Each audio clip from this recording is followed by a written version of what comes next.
This is a show about jewelry, why we wear it, why it matters, how it's made, and what it means. I'm Alex D, and I turn cannabis into gold. I make mind-blowing jewelry in gold, silver, and platinum from cannabis plants here in Canada for stage, screen, for people who want to rock crazy jewelry. I'm the Cannabis Goldsmith.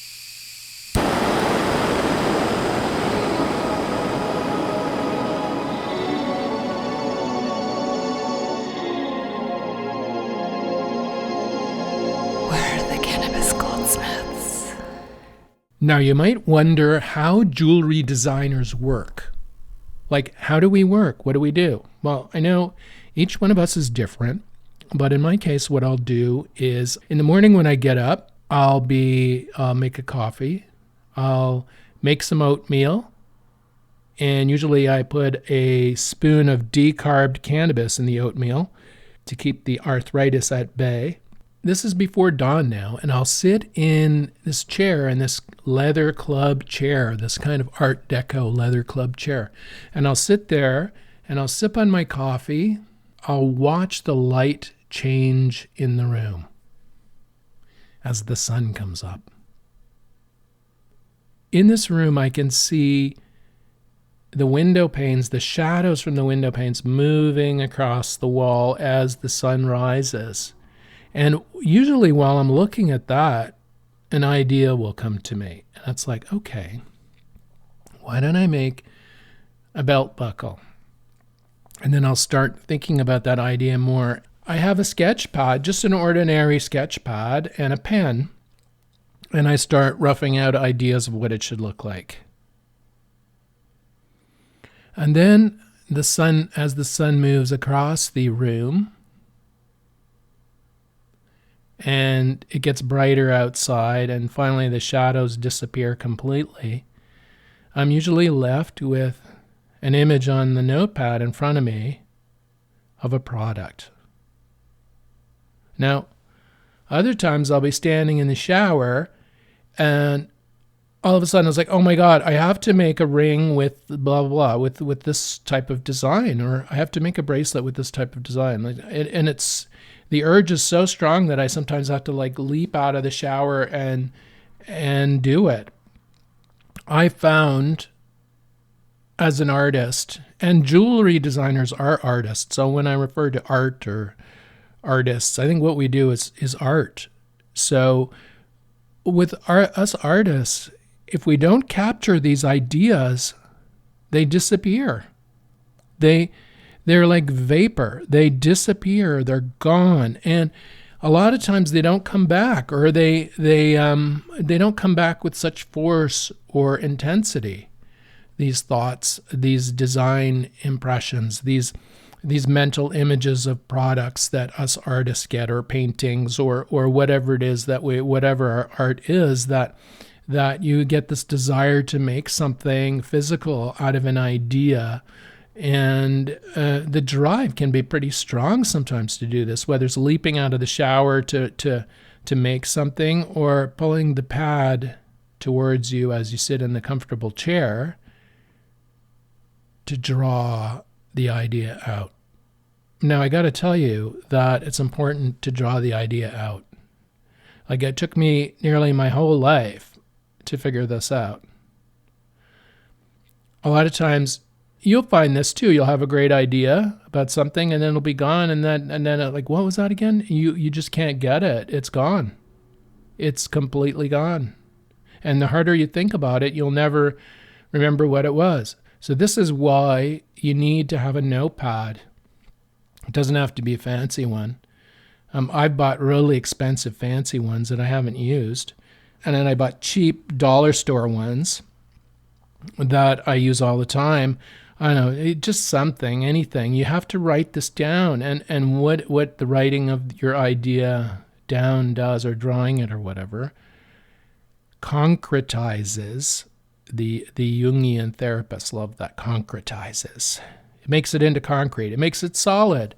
It makes the idea solid. You've captured it. It's not going to float away like a balloon. You've got this idea. You've captured it. And now what you do with it is your business. You can either use it to start a campfire, or you can put it in a drawer and forget about it, or you can take it to the next stages of the design or the painting or the novel or whatever it is you're doing. So I realize a lot of this is kind of hokey, where you think, oh my God, like you just sit in a chair and wait for the idea to come to you. Yeah, well, that's it. You have to clear the space in your brain. You just clear a little bit of space. The ideas are there. They're lurking in you, your design ideas. If you're an artist and you've hit a wall, you've hit a roadblock, instead of trying to cram more stuff into your brain to try and break the log jam, empty it, like clear it out. Just try and empty the brain out with a cup of coffee and watch the sunrise.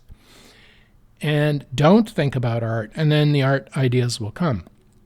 So that's how I design a lot of my best products. But how do we know whether the designs are good or not? Well, this holds a lot of artists back. It's like, will my design be accepted by everybody, by somebody, by anybody?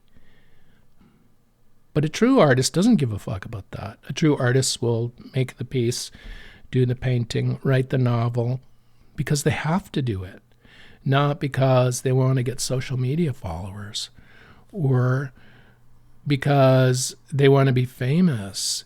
The drive is completely different with an artist or designer who is producing from the soul. It's just something that they have to do, and it comes out. There was this bar kind of restaurant I used to go to in the late 80s. It was more of a restaurant, kind of a souvlaki, chips, fish and chips, grill. It had everything, basically. It was the neighborhood diner restaurant. And it had a counter, and there was a waitress that worked there. She was just a young, thin, blonde, spiky-haired urchin that worked as the waitress and sometimes the bartender at this establishment. I'd often go to this place, and I had a friend who worked there, so I'd go to talk to her. The urchin, the spiky-haired urchin, one day I noticed some paint on her hands, some different colors of paint. Now, it's pretty easy to spot painters if you don't have to be Sherlock Holmes, because nearly every item of their clothing has paint on it, spots here and there, whatever. And sometimes on the person too. So I notice hands. I'm like a jeweler, right? Like, so I'm like looking at my core. I'm looking at hands, and I see paint on her hands. And I said, "Oh, I see paint on your hands. Are you an artist?" She said, "Yeah, I'm a painter." Here I just thought she was a waitress, a server, but no, she's an artist. So I said, "Oh, what kind of art do you do?" Well, she said, "I work with all kinds of paint, and I do these big pieces. It's just kind of like spray abstract-y stuff, right?" Like, she couldn't even describe what it was, but she described it excitedly, or she rather didn't describe it excitedly. But she had such huge energy, right? And I could tell she was just hyped about what she was doing.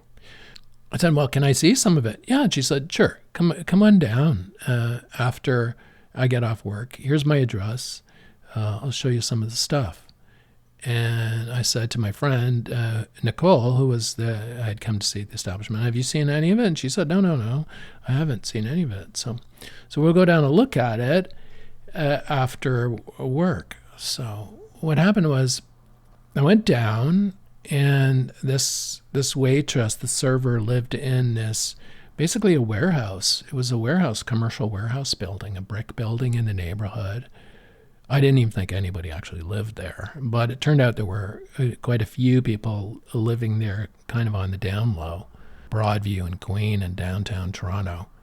And this young woman, we went to her flat, and it was like a 300 square foot room with every inch of the walls covered in graffitied spray paint and paint. Like it was like actually living inside a painting.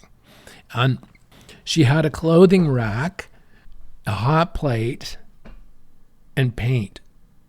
And this was her space. This was how she lived. Like, I'm surprised there were only a few drops of paint on her hands at the restaurant, because this entire room, it looked like paint cans had exploded everywhere. It was like insane. There was paint like everywhere. And paintings, and big, like one big piece that was being worked on, if I remember correctly, with like, it looked like the walls. Like it's hard to describe even. I'm trying my best here. Like exploded paint cans on the walls, on her, on everything. And this was her. This is how she lived. Now this is an artist. She's working at the restaurant to get money, to buy paint, to do this.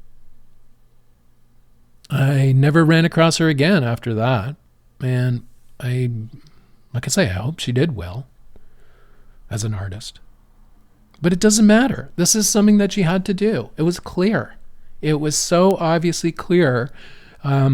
This is something she had to do. And then she was quite young, too. I mean, she was serving at a bar, so she must have been like, I don't know, in her 20s. But imagine, I only started later in life. I mean, art was always pulling at me my whole life. But to actually sit down and focus and do it, like, it came to me so late in life. And I'm even now I think about, what had I been this young woman, had I thrown everything at it earlier on in my life, what would my work be like now? Where would the work have gone? Hey, listen to how I'm talking now. The work, right? Like I'm even talking like an artist now. Like this young woman used to talk. Yeah. Now, I looked at her art, and it was definitely not for me. Certainly nothing I would have hung in my personal space. But that's the thing with art. Art is individual. Like somebody else would have seen one of those pieces, and it would have incorporated downtown urban Toronto that they remember. The downtown scene of the late 80s. On Queen Street was entirely summed up in any one of her paintings. Like somebody, a Torontonian living in, say, on the west coast of the United States, who deeply is homesick for Toronto, because I know you're out there, and I know you're homesick for Toronto. It's not the Toronto you remember, though, let me tell you. But anyway, deeply homesick could hang one of those paintings on their wall and get full Queen Street 1989 or whatever right there. Like, bam, the full of it right there on their wall. So that's what that art's about. The woman pouring her soul into it, living in a 300 square foot hovel, using, washing in a bathroom down the hall, like to produce that. No, that's what it's about, right? So shame on me for considering, did she do well? No, she did well. She was doing well. She's an artist. Doing her art, that's doing well. Because she has to do this. This is something she has to do. Now, this is why I think writing stuff down is important, because I think it's the bridge between the idea and the finished product, the finished piece, the final painting, the New York Times best-selling novel. I think the gap between the idea and the award is writing it down or drawing a picture of it or concretizing it in some way, making the idea at least somewhat physical so that you can take it to the next steps. So that's how I think about design and art for my own products. But you're going to be different. Everyone is different. I think art, what makes us, what's common, what's similar between us, I'm gauging all my words here. Let me just talk. What's similar about us as artists is the desire to take our ideas and the images we see in our mind and to make them concrete, to concretize the visions that we have. And artists have done this since the beginning of time.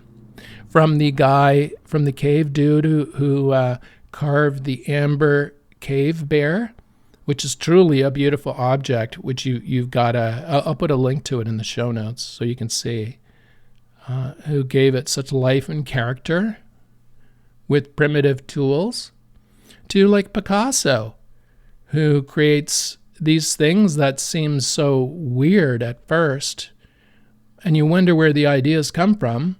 Now you know where they come from. So anyway, that's how I work as a jewelry designer, and I think that's how most artists work as artists, where they get their ideas from, whether it's in the shower, sitting in a comfortable chair, walking in the woods. A lot of time nature triggers stuff for me. I love the water. I just love it. Like ocean, lakes, rivers. I've always tried to live near water, and it's because I draw so much energy from it. So if you're an artist and you're looking to take things to a new level, or you're actually looking to make your first piece of work, but you just can't, just do the interim step of getting a notebook and a pen and squiggling out the idea, drawing the idea out, writing it down every time you have one. And just leave it at that from there. I'm not going to tell you to finish the piece or anything. I'm just going to say do that. And then if worse comes to worse, you'll have a notebook of ideas, of images or jewelry designs or painting ideas or novel ideas that you'll have as a record of all the crazy shit you thought about. So you'll at least have something. A lot of times in therapists will advise you to journal. They'll say, okay, journal, You go, oh, fuck, why do I have to journal? Why you have to journal is that you concretize your inner thoughts. And by doing it, it somehow either depotentiates them, which takes the sting out of them, or it allows them to convert into other things. So that's why therapists always tell their clients to journal. They journal. It's good for you. Do I have to journal, man? Yes, you have to journal. But this is not journaling. This is just keeping a pad somewhere nearby with a pen that works with ink in it. Nothing fancy. And at a time when you have a gap, at dawn, in the shower, walking in the woods, capture the idea before it floats away and make it into something fabulous. And that's it for me, this Cannabis Goldsmith podcast. You know what? I'm still trying to get the audio right here. The problem is I'm unlike most podcasters who record from a single location. I'm recording all over the place. I'm recording in a workshop with banging tools. I'm recording at a desk. I'm recording right next to a busy road sometimes. It's just all over the place. So I'm going to try my best to make the audio quality very good as I can make it. I'm using good mics and good audio technology. So I hope to minimize the external sounds as much as possible across the course of the podcast. But this is a show about jewelry, how it's made, what it means, why we wear it, why it matters. So there'll be a bit of noise in the background sometimes. I hope you don't mind. You have a friend who is celebrating a big birthday, maybe a 50th birthday, a 60th birthday. Maybe they've retired. Maybe it's a grandparent. They've worked their entire lives. Now they want to grow tomatoes and the 4 cannabis plants that we're allowed to grow, each of us here in Canada. So you're wondering, what should you get them as a gift? Let me tell you, there is nothing better than a torque bracelet made from cannabis seeds, cast in sterling silver, or even better, in 14-karat gold. Oh my God, these pieces are just so beautiful. They're individually handmade in Canada.